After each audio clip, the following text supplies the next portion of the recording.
আসসালামু আলাইকুম, সবাই কেমন আছেন? আশা করি সবাই ভালো আছেন। আপনাদের জন্য আরও একটি নতুন ব্লগ নিয়ে আসছি।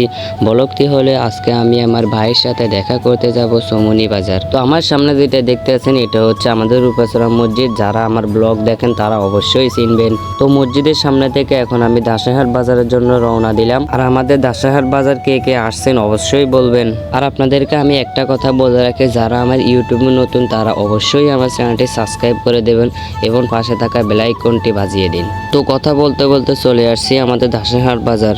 আমাদের দাসেরহাট বাজারের যে ভিউ ছাড়লে পুরাই ফর ইউ।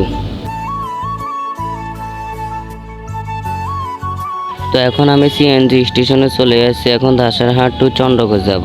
তো এখন চন্দ্রগঞ্জের জন্য রওনা দিয়ে দিলাম। তো আমার ক্যামেরার সামনে যে বাজারটা দেখতে আছেন এটাই হচ্ছে চন্দ্রগঞ্জ বাজার। তো চন্দ্রগঞ্জ থেকে এখন চৌমুহনী বাজারের জন্য রওনা দিলাম। তো চন্দ্রগঞ্জ থেকে চৌমুহনী রাস্তাটা আমার থেকে অনেক সুন্দর লাগলো।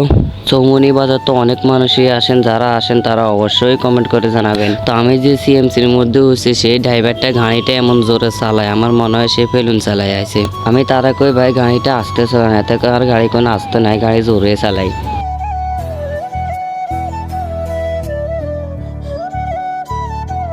তো কথা বলতে বলতে চলে আসছে চৌমুহনী চৌরাস্তা। এটাই হলো চৌমুহনী চৌরাস্তা। এই চৌমুহনী চৌরাস্তার ভিডিও আমি অনেক দেখছি টিকটকে। চৌমুহনী চৌরাস্তার ভিডিও ছাড়লেই নাকি ভাইরাস হয়ে যায়, অথুকা ভাইরাস না তো ভাইরাল হয়ে যায়। তো এখন যে বাজারটি দেখতেছেন এটাই হলো চৌমুহনী বাজার। তো আমি বৃষ্টির কারণে আপনাদেরকে পুরো ভিডিওটা দিতে পারলাম না চৌমুহনী বাজারে। তো আমার সামনে যে শার্ট পরা ভাইটাকে দেখতে আছেন ওটাই হচ্ছে আমার ভাই। তো আমার ভাই আম কিনতে এসে আমাকে মনে হয় বাড়ির জন্য আম দিবে। তো আমটাম কিনা শেষে আমি আবার বাড়ির জন্য রওনা দিয়ে দিলাম। আসলে আমি আপনাদেরকে পুরো চৌমুহনী বাজারটা দেখাতে পারলাম না বৃষ্টির কারণে। তো আজকের ব্লগটা এই পর্যন্তই। আমার আরো নতুন নতুন ভিডিও পেতে আমার চ্যানেলটি অবশ্যই সাবস্ক্রাইব করে দেবেন।